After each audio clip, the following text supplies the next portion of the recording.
My name is Joeleen, and I run 2 cafes, one here in the Lower East Side and one in Brooklyn.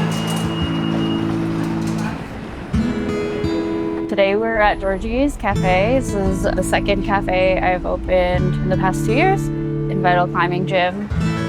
During the pandemic, I fell in love with cooking a lot more. And I was also at the same time spending a lot of time at the climbing gym in Brooklyn. They have a cafe built into the space, and they were looking for someone to take over the lease.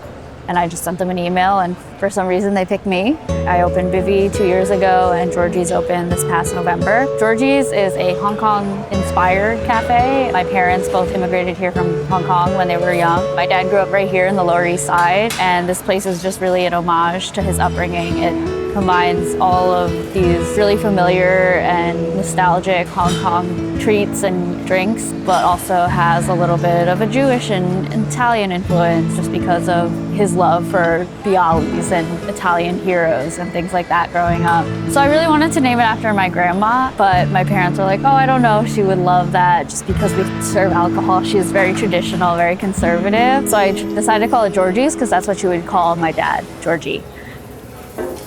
It's just been a crazy, wild ride where I've just been figuring out everything as I've gone along. I have no practical restaurant or cafe experience, so it's really easy to get wrapped up in the enormity of it all, and there's so much pressure because it feels like it's all on you, but at the same time, you can only give so much and you have to take care of yourself. I think the first year, I was barely eating and sleeping, and I think that's been the hardest part, learning everything as I go and just asking for help and just knowing when I need to rely on other people instead of myself.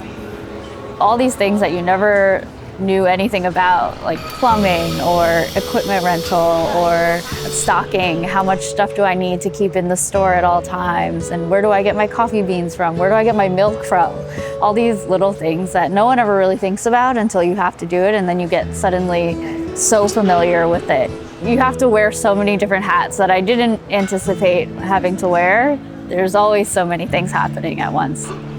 My goal for this place to be able to give back. This area has given so much to me and has raised me in a lot of ways. This community is really special in that there's a lot of first and second generation immigrants who are trying to reconnect with their culture. Similarly to me, you know, I'm not the most Chinese person out there. My Chinese is terrible, but at the same time, I think we're creating a lot of space and opportunities for people who maybe don't feel the most connected to reconnect with Chinatown and Lower East Side.